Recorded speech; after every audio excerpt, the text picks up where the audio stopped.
Alright, I just got back from Rabbit Stick and I learned this beautiful round braid from my buddy Tom Wax, who I try to take classes from every year and support him. He's been a mentor of mine for a few years now, and I'm grateful for him. And I did this half in the dark, so ignore the mess ups in there. But I'm really happy with it, and I really like the skill. And to keep it fresh, today we're going to continue to practice that skill. I'm going to be using this for cordage on a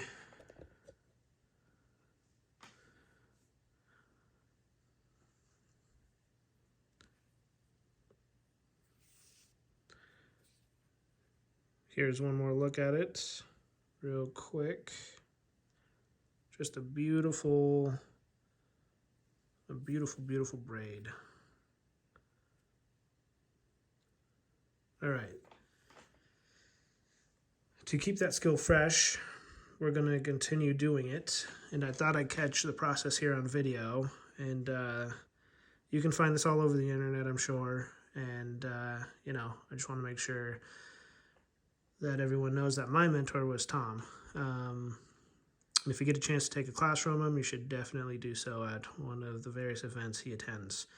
So you're going to need 4 strands of any kind of line, big or small. This happens to be just the cotton butcher twine, right? You can keep 2 loops up here or cut them and tie it in a knot, and you're going to make it as long as you want. This goes down to the ground quite a ways, but the basic process is you're going to take this outer, any one of these outer ones, and you're going to go under 2, so under 2 like that, and then over, so back over the middle one. And then you're always going to have one upside. This side is now the upside, which will become more apparent later on. So we're going to now take this one, and we're going to go under those 2, and then over the middle one. And you want to keep all this tight and taut the whole time. So you see now you have a leading top edge here. That's going to go under those 2 and over 1. Back. Now you have a leading edge here. Remembering to keep all this tight the whole time. That's an important step. You can do a loose weave or a tight weave, as Tom was teaching me. And if you get lost, you can kind of drop everything. Ideally, keep everything. And then you can always just pick it back up and spread them out and find whatever the top one is and just keep going from there.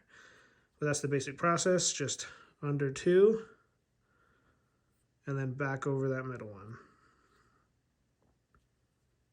And you'll always have a top piece like this right here. So now we're going to go under those 2 and back over that middle one. All while keeping the braid tight. So it's a bit finicky, but you can get it pretty quick and get going. It's good to do while watching TV or listening to a book or some music or whatever. And I'll come back and show you when I'm a little farther along.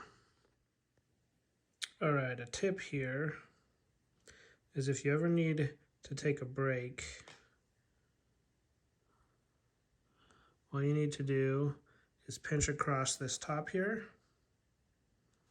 And you can take a pair of clips of any sort, paper clip, clothesline clip, chip bag clip, and you can pinch that closed and come back to it anytime. So there's just a little bit of a tip for you. As long as you can keep those 4 separated in the original line like that, where you have that offshoot coming off of one side. So a little bit of a tip for you. If you ever need to take a break, all you need to do is take some kind of clip and clip it across the top right there. This could be a paper clip, it could be a clothesline clip or a chip bag clip or anything like that. And as long as you can keep those separated into those little elements, you can come back to it at any point in time, which is really cool.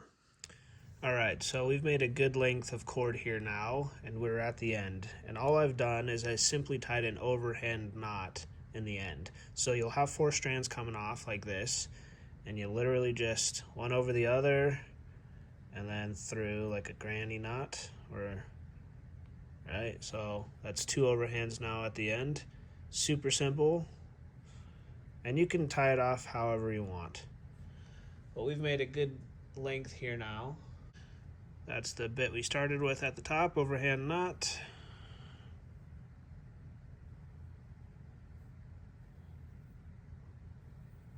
So we made a good decent amount. It'll be a nice cord, and this was only my second attempt ever. So here's my first attempt. Okay, it's looser weave. I messed up a number of times and there's some weird bits in there versus second attempt. So first attempt, second attempt, did quite well on that second go around. So not a hard skill to learn, literally second time I've ever done it. Both were at night. This one was in the dark, to be fair, and this one was just sitting around. And it didn't take me that long. You know, neither one of these took me more than 20, 30 minutes maybe a little more, I don't know, but somewhere around there. And it creates just a beautiful braid. I love it. All right, the last order of business here is to take your rope that you have now made, cordage, and to wax it. Now you don't have to do this, this is an extra step. What I have here is a piece of beeswax that has been sitting in my pocket in a plastic bag to warm up. Now, I prefer this natural product. It gives it a nice smell and it helps it waterproof it a little bit. But all you're gonna do is you'll put your thumb on it and you'll draw it through like that.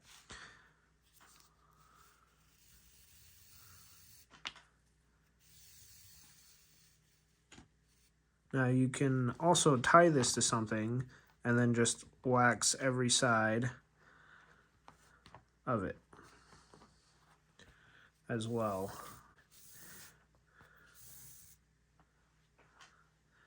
So I'm just gonna twist it kind of like a quarter turn maybe.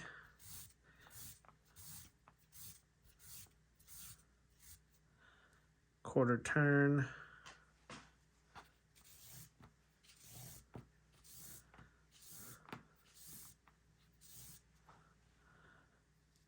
Quarter turn or so, and you do that until you're happy with it, and you can come back and revisit this at any time. It's nice, it lays down the fibers a bit and helps give it a little bit of waterproofness. Now you can see we've created a little groove in here, so we can tell that wax is getting on here. And the last one I like to do is just run my fingers up and down here. I'm pinching pretty hard. The friction helps heat up the wax and set it into the rope fibers. We have a nice 4 braided cord there. And you can do this with your double braids as well. It doesn't matter if it's double or triple or anything. You can do this with all rope. In fact, you can do this with really large rope too. You can also do this with like a buckskin cordage here, or large rope, you know, diameter doesn't really matter. You can keep going larger and larger. Waxing will just help it weather the elements a little better. So I'm pinching pretty good there. And I'm just heating up that rope and getting that wax to set in. It's as simple as that. You can use any kind of wax. I prefer a non-toxic kind like a beeswax. And that's the final step. Now you're ready to use it in whatever manner you see fit. Thanks for joining me. See you on the next one. Take care.